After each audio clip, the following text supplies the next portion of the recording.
자, 구약성경 456페이지 사무엘상서 27장의 말씀을 볼 차례입니다.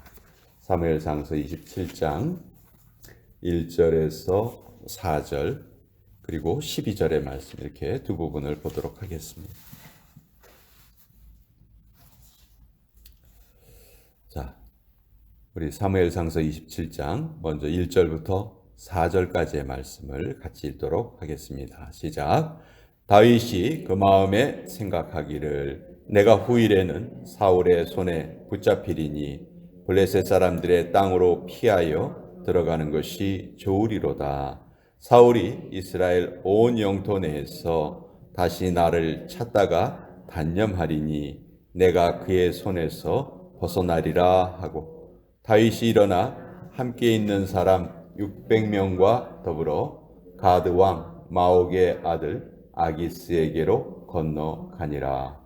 다윗과 그의 사람들이 저마다 가족을 거느리고 가드에서 아기스와 동거하였는데, 다윗이 그의 두 아내 이스라엘 여자 아히노암과 나발의 아내였던 갈멜 여자 아비가일과 함께 하였더니, 다윗이 가드에 도망한 것을 어떤 사람이 사울에게 전하매 사울이 다시는 그를 수색하지 아니하니라.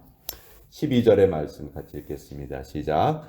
아기스가 다윗을 믿고 말하기를 다윗이 자기 백성 이스라엘에게 심히 미움을 받게 되었으니 그는 영원히 내 부하가 되리라고 생각하니라. 하나님의 말씀입니다. 아멘. 자, 우리 사무엘상서 27장 앞부분에 보면 이제 다윗이 사울 왕을 두 번이나 죽일 기회가 있었는데 그것을 죽이지 않고 살려주는 장면이 나옵니다.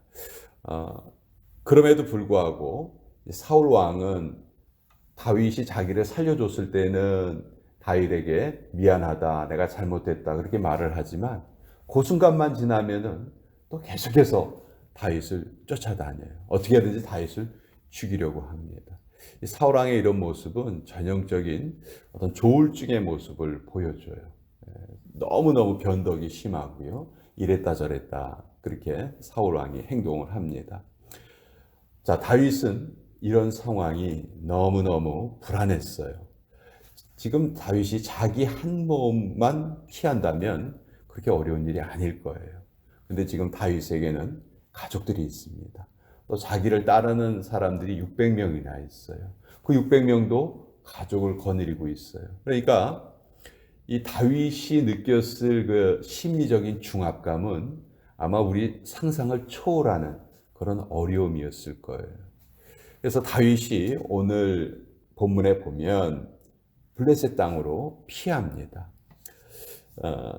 1절에 보면 다윗이 그 마음에 생각하기를 내가 후일에는 사울의 손에 붙잡히리니 블레셋 사람들의 땅으로 피하여 들어가는 것이 좋으리로다. 여러분, 이 구절을 읽을 때 우리 어떤 마음이 드십니까? 야, 참 지혜롭다, 꾀가 많다, 그렇게 생각이 드시나요? 그렇게 보일 수가 있어요. 왜냐하면 4절에 보면 다윗이 가드에 도망한 것을 어떤 사람이 사울에게 전하매 사울이 다시는 그를 수색하지 아니하니라. 사울이 이제 다윗이 쉽게 말해서 블레셋 땅으로, 다른 나라 땅으로 넘어간 거예요. 그러니까 거기는 자기의 권력이 미치는 범위가 아니니까 사울이 이제 더 이상 다윗 쫓기를 멈춥니다. 그러니까 다윗의 입장에서는 한숨 돌린 것 같이 보여요.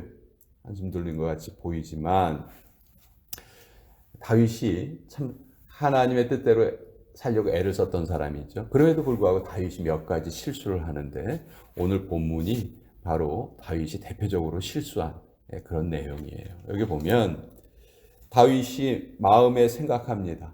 아, 내가 여기 있다가는 참 위험에 처하겠다.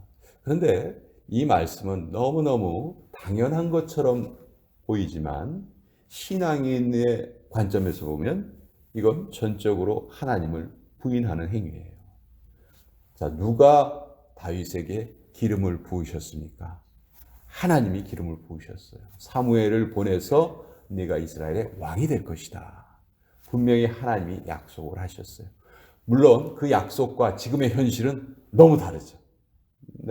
왕이 되기는커녕 지금 뭐 왕에게 쫓겨서 오늘 죽을지 내일 죽을지 모르는 그런 절박한 상황이에요. 맞아요. 사람의 눈에 보이기에는 그런 상황이에요. 근데 여기에 우리 신앙인의 아주 어떻게 보면 가장 중요한 결단의 순간이 필요하다는 것이죠. 말씀을 믿을 것인가, 내 눈에 보이는 상황을 믿을 것인가. 이건 저와 여러분에게도 매일매일 찾아오는 테스트예요.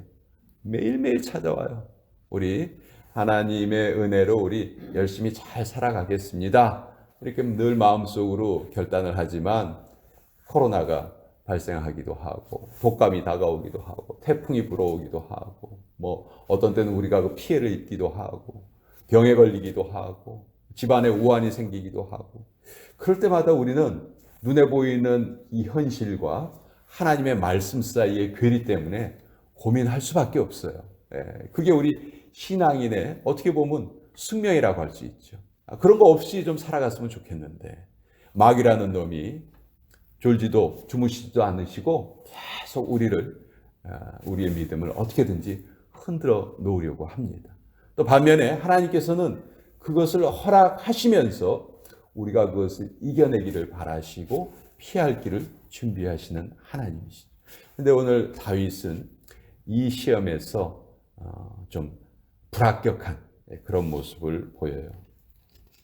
자, 다른 나라 땅으로 가면 내가 이제 사울에게 더 이상 쫓기지 않을 것이다. 그래서 2절에 보면 다윗이 일어나 함께 있는 사람 600명과 더불어 가드왕 마옥의 아들 아기스에게로 건너갑니다. 자, 아기스에게로 건너갔을 때 아기스의 부하들이 다윗을 죽여버려야 됩니다. 이렇게 말했어요. 그때 다윗이 침을 질질 흘리면서 미친 사람 흉내를 내기도 해요. 어쨌든 다윗은 이것이 최선이라고 생각을 한 거예요. 자, 그래서 블레셋 땅으로 갔습니다. 쉽게 말해서 다윗이 거기에 간 거는 블레셋 땅으로 간다 해서 누가 다윗을 환영을 하고 어서 오십시오. 여기서 지내십시오. 절대로 이러지 않죠. 블레셋 사람들에게 다윗은 원수나 마찬가지예요. 골리앗을 죽였잖아요. 물론 시간이 지나기는 했지만 다윗을 보는 시선이 곱지는 않죠. 근데 블레셋에게도 다윗을 붙잡아 두면 좋은 게 있어요.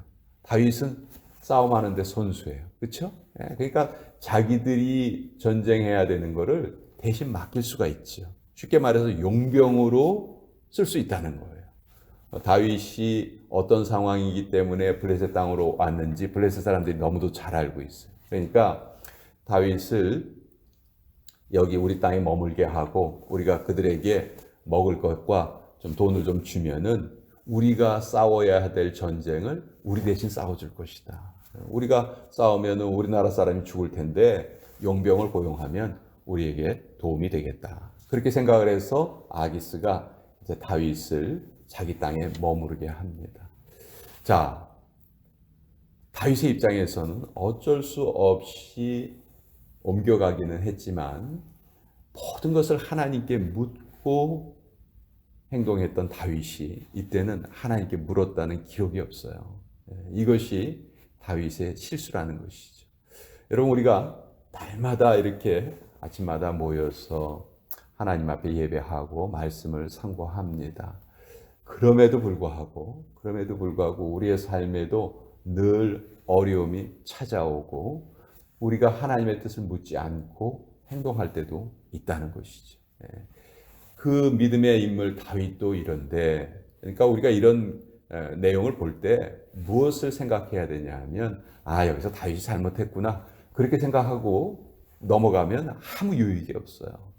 다윗과 같은 사람도 이런 실수를 했는데 하물며 우리야 얼마나 불안하고 연약한 존재인가. 정말 우리는 이것을 통해서 우리 마음대로 하나님께 묻지 않고 행동하는 일이 절대로 없게 해야 되겠다. 우리가 그렇게 결단을 하고 또 그걸 그대로 실천을 해야 되는 것이죠. 자, 결국 다윗은 블레셋 왕의 용병 노릇을 하게 됩니다. 자, 그래서 이제 이곳저곳 다니면서 이제 전쟁을 하는데 그 아기스가 물어봐요. 너 오늘은 어디 가서 누구하고 싸우고 왔냐? 이렇게 다윗에게 물어보니까 다윗이 지금 이스라엘 사람들하고 싸운 건 아닌데 이스라엘 사람들하고 싸웠습니다. 이렇게 말을 해요. 왜냐하면 사실 다윗이 이렇게 잘못을 범하기는 했지만 우리 하나님은 어떤 하나님이시냐면 그 잘못까지도 하나님의 섭리대로 사용을 하세요. 오히려 다윗을 통해서 블레셋 사람들의 적을 무찌르는 것이 아니고 블레셋 사람들을 약하게 합니다. 근데 다윗이 그걸 그대로 말할 수 없잖아요. 그러니까 다윗이 내가 이스라엘 사람들하고 전쟁을 하고 왔습니다. 그러니까 아기스의 입장에서는 너무 좋은 거예요. 야, 네가 이스라엘 사람인데 이스라엘 사람들을 치고 왔다니 너 이제 이스라엘 사람들에게 완전히 왼수가 됐구나. 너 이제 다시는 이스라엘로 돌아가지 못하겠구나. 결국은 네가 나의 부하가 되겠구나. 이렇게 생각을 하는 장면이 사무엘상 27장에 기록되어 있습니다. 자, 이미 선지자를 통해서 하나님께서는 다윗에게 너는 이스라엘 땅에 머물러 있어야 한다. 내가 어떤 어려움이 발생할지라도 내가 너는 반드시 지켜주겠다. 하나님께서 선지자를 통해서 말씀하셨어요. 그리고 하나님의 계획은 다윗이 나중에 뭐가 되는 거예요? 이스라엘의 왕이 되는 것이 하나님의 계획이에요. 그러니까 기름 부으셔서 왕을 삼았죠. 자, 왕이 될 사람은 어디에 있어야 돼요? 그 나라에 있어야 되죠. 괜히 다른 나라에 가 있다가 나 이제부터 너희 나라의 왕이다 이렇게 돌아오면 누가 그걸 인정을 하겠습니까? 그러니까 다윗은 이스라엘 땅에 있어야 하는 거예요. 어떤 어려움이 있다 할지라도 이스라엘 땅에 있어야 하고 그런 다윗을 하나님께서는 지켜주시겠다 약속하셨던 것이죠. 그런데 눈앞에 다가오는 상황, 다윗 입장에서도 할 말은 많이 있었을 거예요. 하나님, 저 혼자라면 저 그렇게 하겠어요. 근데 아내도 있고 가족들도 있는데 제가 어떻게 그들을 지킬 수 있겠습니까? 그런 인간적인 생각이 앞섰다는 것이죠. 늘 이 문제 앞에 저와 여러분이나 다윗이나 똑같이 마주하게 됩니다. 어떤 것을 선택할 것인가 하나님이 우리의 삶을 지켜보고 계시는 거예요. 그래서 우리는 어떤 상황에서도 환경보다는 말씀을 먼저 택하겠습니다. 그것이 우리 크리스찬의 당당함이고 어떻게 보면 우리 크리스찬의 배짱이라고 생각할 수 있겠죠. 나는 말씀을 지키면서 살겠습니다. 설령 말씀을 지키다가 정말 어려움을 당해서 내가 멸망한다 할지라도 그것은 하나님께서 허락하신 것이고 하나님은 궁극적으로 나를 하나님의 백성으로 세워주실 것입니다. 여기에 우리의 믿음의 결단이 있는 것이죠. 오늘 사무엘상 27장을 통해서 그 다윗도 이런 실수를 한 적이 있었다. 그러나 그 실수마저도 하나님께서는 또 섭리대로 사용을 하셨다. 그럼에도 불구하고 다윗의 이 연약한 부분은 결코 우리가 배워야 될 부분은 아니다 하는 것을 우리 같이 한번 또 나누어 보았습니다. 자, 오늘